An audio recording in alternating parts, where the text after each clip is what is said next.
आज पंजाबी सभा की तरफ से आयोजित कार्यक्रम के अंदर हमारे चीफ गेस्ट स्वामी धर्मदेव जी, हमारी पार्टी के अध्यक्ष श्रीमान कमल यादव जी,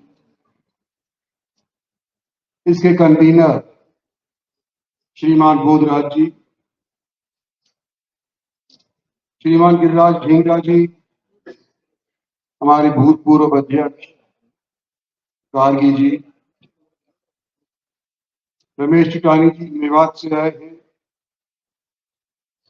बालकृष्ण खत्री जी, बीडी पहूजा जी, सीबी मनचंदा जी, आरसी तनेजा जी, प्रोफेसर जगदीश जी, सुरेंद्र खुल्लर साहब, शेखा तनेजा जी, दिनेश नागपाल जी, संजीव कुमार जी, प्यारेलाल प्रधान, सौरभ सचदेवा जी, ज्योत्सना बजाज, राजपाल आहूजा जी, अशोक आहूजा जी, नरेश चावला जी, पिंकी कुमार, प्रमोद सरूजा जी, नरेंद्र कोहली जी, रमेश कालरा जी, सीमा पाहुजा जी, कपिल दुआ साहब, यशपाल बत्रा जी, पुराने मेयर साहब, रमेश अरोड़ा जी, राजकुमार चुकानी जी, अर्जुन देव चावला जी, Dharmendra Bajaj, Virendra Yadav ji, president home development association, दीपक मैनी जी, के सहानी जी, किसी का नाम स्टेज के ऊपर लग गया तो माफी चाहता हूँ। लेकिन आज इस सम्मेलन के अंदर जिन साहिबान ने मेरे से पहले बोल करके मेरे लिए और मेरी पार्टी के लिए वोट मांगा, सहयोग मांगा, मैं उनका भी शुक्रिया अदा करना चाहता हूं कि मेरा काम उन्होंने आसान कर दिया। और स्वामी धर्मदेव जी का भी मैं शुक्रिया अदा करना चाहता हूं कि जब पहली बार इलेक्शन डिक्लेयर हुए तो मैंने इनसे चर्चा करी टेलीफोन के ऊपर, तो कहते हैं हम असम के अंदर हैं, अब आएंगे सो उसके बाद आपको अपनी तरफ से, अपनी प्रार्थना की तरफ से पूरा सहयोग दिलवाने का प्रयास करेंगे। तो आज आप पधारे हैं, आपका भी बहुत बहुत शुक्रिया अदा करना चाहता हूँ। एक इसी तरह की सीमा पहुंचा जी ने एक प्रोग्राम आज से 15-16 दिन पहले अपने वार्ड में किया था। बहुत भारी तादाद के अंदर वहां के लोग आए हुए थे। हमारे भूतपूर्व मुख्यमंत्री मनोहर लाल जी भी वहां पर आना था।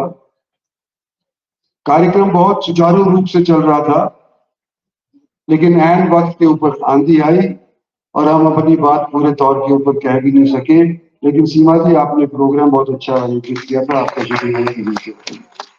आज भी विभिन्न बिरादरी तो मैं समझ नहीं पाया, मैं तो समझता था कि पंजाबी एक ही बिरादरी है।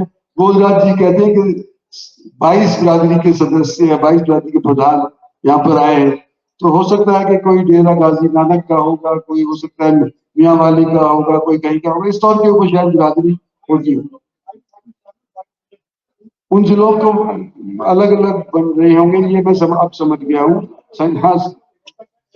हाँ, ये भी संजय जी मेरे को समझा रहे हैं, मैं थोड़ा बहुत समझ गया हूँ। लेकिन मेरी तरफ से आज इस सभा के अंदर पंजाबी होने के नाते, क्योंकि पंजाब के अंदर मेरा जन्म हुआ था, मैं ये कह सकता हूँ कि हरियाणा के अंदर, आज के हरियाणा के अंदर, खासतौर पे गुड़गांव और फरीदाबाद के अंदर जो लोग हमारे बीच के अंदर पाकिस्तान से छटक करके आए थे, हरियाणा के लोगों को जिंदा दिली उन्होंने पिछले 50 बरस के अंदर सिखाई। कोई शक की बात नहीं है कि हमारा जो शौक हुआ करता था उसके अंदर 4 चांद आप लोगों ने लगाए हैं, जो हमारे यहाँ पर आए हैं और हमारे गुड़गांव को, हरियाणा को आपने सम्मानित किया है। आपका बहुत बहुत शुक्रिया। और आज तीसरी बार भारतीय जनता पार्टी की टिकट लेकर के आपके बीच में उपस्थित हुआ हूं। नरेंद्र मोदी जी की सरकार के अंदर एक वजीर के तौर के ऊपर जो मेरे से हो सका था वो मैंने किया। और आज के दिन अगर इंफ्रास्ट्रक्चर की बात करें तो जिक्र तो ज्यादा नहीं करना चाहता, लेकिन सबसे बड़ा हाईवे हमारा हिंदुस्तान का दिल्ली बंबई एक्सप्रेसवे 1 लाख करोड़ का कितना आसान कर दिया उधर के लोगों के लिए। हमारा द्वारका एक्सप्रेसवे, ये अभी प्रधानमंत्री ने इसका शुरुआत करी है। हमारी मेट्रो का भी उद्घाटन तो नहीं हो पाया, लेकिन शिलान्यास जरूर हो गया। जो गुड़गांव पुराने वाला था, नए वाले गुड़गांव से अपने आप को विभिन्न समझता था। नए वाले गुड़गांव के अंदर जहां लोगों के पास गाड़ियां हैं, साधन हैं, बड़ी बड़ी मकाने हैं, उनको तो शायद मेट्रो की इतनी आवश्यकता नहीं थी जितने की पुराने गुड़गांव वालों को थी। और ये कई सालों से इस चीज की आशा लिए बैठे हुए थे। तो ये प्रधानमंत्री ने, हमारी सरकार ने पिछले दिनों के अंदर इसका शिलान्यास रख दिया और 5,500 करोड़ से 2 साल के अंदर पूरा हो जाएगा। गुड़गांव को रिंग रोड से, रिंग रेलवे से हमने जोड़ दिया है आज के दिन।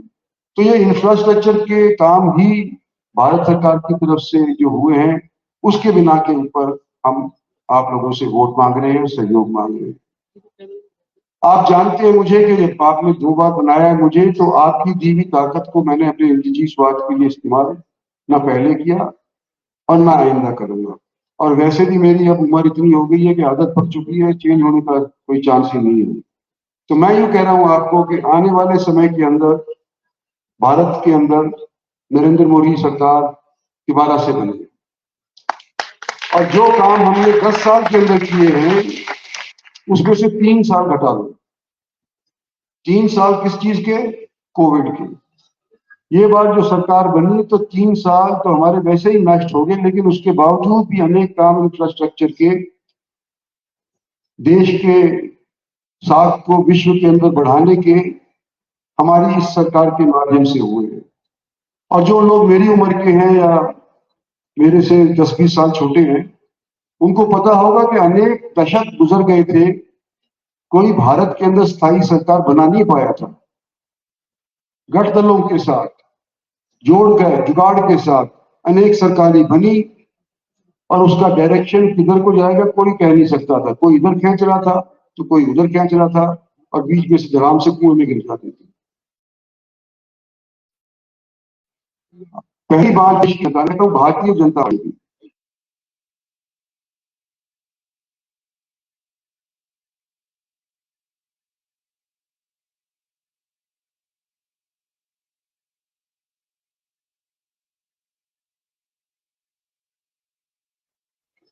पहली बार 273 वोट दिए, फुल मेजोरिटी दशकों के बाद। और दूसरी बार जो रिकॉर्ड टूटा वो इस बात का कि जो भी भारत के अंदर सरकार बनाता आया है, हो सकता है 2 बार भी उसकी सरकार बनी हो सकता है कांग्रेस के टाइम की शुरुआत के अंदर 3 बार भी उनकी सरकार बनी हो, लेकिन ये रिकॉर्ड किसी के पास भी नहीं है कि पहली बार जब सरकार बनती है मेजोरिटी के साथ, तो दूसरी बार पहली वाली मेजोरिटी को लांग करके सरकार बनाई गई हो। तो ये रिकॉर्ड सिर्फ बीजेपी के और नरेंद्र मोदी की सरकार का जाता है। हम तीसरी बार आपके पास यूं आए हैं कि हमने ढांचा तो तैयार करके नींव भर दी है। भारत को विकसित बनाने के लिए हमारी तरफ से जो प्रयास 7-8 साल के अंदर हुए हैं, किसी से छुपे हुए नहीं, लेकिन इसके ऊपर, इस राह के ऊपर पुख्ता तौर के ऊपर चलने के लिए हमारे को 5 साल की और आवश्यकता है। आपने इधर उधर भी वोट दिए होंगे पहले, लेकिन जितना काम इस सरकार के माध्यम से, भारत सरकार की तरफ से हरियाणा के अंदर, गुड़गांव के अंदर हुआ होगा, शायद आपने किसी और सरकार के अंदर नहीं देखा। जो सरकारें बनी थी, हरियाणा के अंदर भी जो सरकारें बनी थी पहले, उनकी एक ही नीति और एक ही नियत हुआ करती थी कि गुड़गांव के जमीन को काटो बेचो, धन कमाओ, पैसा कमाओ और फिर यहां से दफा हो जाओ। ये नीति भारतीय जनता पार्टी की सरकार देश में आने के उपरांत, प्रदेश में आने के उपरांत, ये नीति को कूड़ा के दान के अंदर डाल दिया। और हमने अपनी तरफ से प्रयास ये किया है कि ज्यादा से ज्यादा धनराशि उसके पास जानी चाहिए जो सबसे कमजोर वर्ग का है, और जितनी भी हमारे पास रोटी है, एक रोटी है तो बांट करके दिया जाए। सभी जिलों के अंदर हमने विकास करवाने का प्रयास किया है। खामियां रह सकती है, ये मैं नहीं कहता कि हमने सब बात दुरुस्त कर दी। प्रजातंत्र में कुछ ना कुछ मांग टूटती ही रहती है और आगे भी उठती रहेगी, लेकिन नियत के अंदर हमारी के ऊपर कोई शक नहीं कर सकता, हमारे प्रधानमंत्री की नियत के ऊपर कोई शक नहीं कर सकता।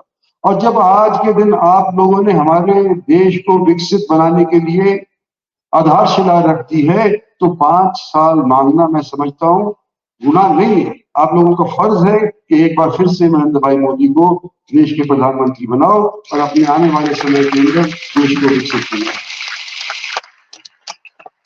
मैं अजीज आपका हम सफर साथी दोस्त आपसे यही वायदा कर सकता हूं कि जो आने वाला समय है उसके अंदर जो मैंने अपनी भारत ट्रस्ट की तरफ से आप लोगों की वकालत करके काम करवाए हैं, अगले 5 साल के अंदर वो दुगने चौगने करवाने की क्षमता मैं आज के दिन रखता हूं। आपसे उम्मीद है कि आप अपने आप को नरेंद्र मोदी समझते हुए, इंद्रजीत सिंह समझते हुए, स्वामी धर्मदेव समझते हुए, भोजराज सिंह समझते हुए, बत्रा जी और हमारे एक्स प्रधान समझते हुए, तो ये मेरा इलेक्शन आपका इलेक्शन है। कृपा करके इस देश के इलेक्शन को अपनाओ और मुझे यहाँ से आशीर्वाद दो। धन्यवाद। बहुत बहुत धन्यवाद।